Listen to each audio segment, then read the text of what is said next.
सभी का स्वागत है मेरे YouTube चैनल डिवाइन म्यूजिक में। बोलो मंगला गौरी माता की जय। आज मैं आपको मंगला गौरी व्रत कथा सुनाऊंगी। आप सब ध्यान से सुनिएगा, जिसको सुनने मात्र से ही आपकी सभी मनोकामनाएं पूर्ण होंगी और आपकी सभी परेशानियां दूर होंगी। पौराणिक कथा के अनुसार एक समय की बात है, एक शहर में धर्मपाल नाम का एक व्यापारी रहता था। उसकी पत्नी काफ़ी खूबसूरत थी और उसके पास काफ़ी संपत्ति थी, लेकिन उनके कोई संतान नहीं होने के कारण वे काफ़ी दुखी रहा करते थे। ईश्वर की कृपा से उनको एक पुत्र की प्राप्ति हुई, लेकिन वह अल्पायु था। उसे यह श्राप मिला हुआ था कि 16 वर्ष की उम्र में सांप के काटने से उसकी मौत हो जाएगी। संयोग से उसकी शादी 16 वर्ष से पहले ही एक युवती से हुई, जिसकी माता मंगला गौरी व्रत किया करती थी।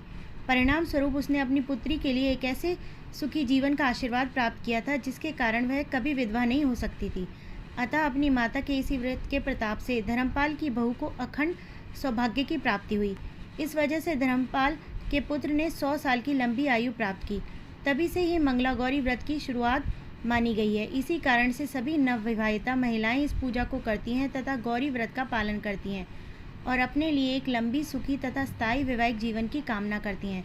जो महिला उपवास का पालन नहीं कर सकती, वह भी कम से कम पूजा तो करती ही है। इस कथा को सुनने के बाद विवाहित महिला अपनी सास तथा नंद को 16 लड्डू देती हैं। इसके बाद वह यही प्रसाद ब्राह्मण को भी देती हैं।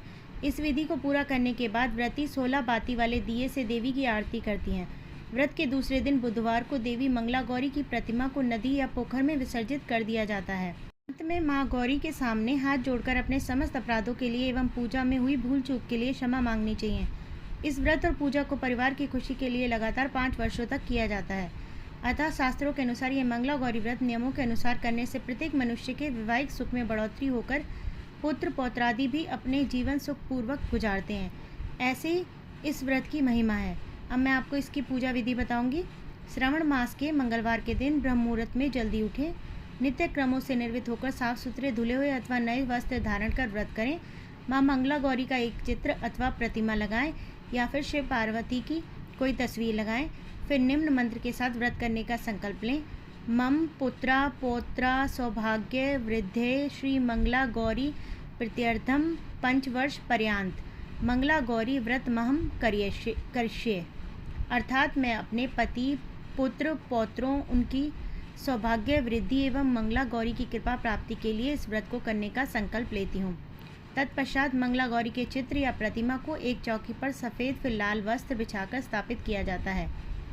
प्रतिमा के सामने एक घी का दीपक आटे से बना हुआ जलाएं। दीपक ऐसा हो जिसमें 16 बत्तियां लगाई जा सकें। फिर कुमकुमा गुरु लिप्तंगा स्वर भरण भुस्तिताम नीलकंठ प्रियम गौरी वेदम मंगलम, ये मंत्र बोलते हुए माता मंगला गौरी का षोडशवार पूजन करें। माता के पूजन के पश्चात उनको सभी वस्तुएं 16 की संख्या में होनी चाहिए।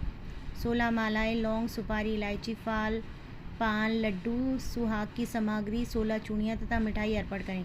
इसके अलावा 5 प्रकार के सूखे मेवे, 7 प्रकार के अनाज धान्य जिसमें गेहूँ, उड़द, मूंग, चना, जौ, चावल और मसूर आदि चढ़ाएं। पूजन के बाद मंगला गौरी की कथा सुनी जाती है। इस व्रत में एक ही समय अन्न ग्रहण करके पूरा दिन माँ पार्वती की आराधना की जाती है और नमक नहीं खाया जाता है। शिव प्रिया पार्वती को प्रसन्न करने वाला यह सरल व्रत करने वालों को अखंड सुहाग तथा पुत्र की प्राप्ति होती है। धन्यवाद। बोलो मंगला गौरी माता की जय।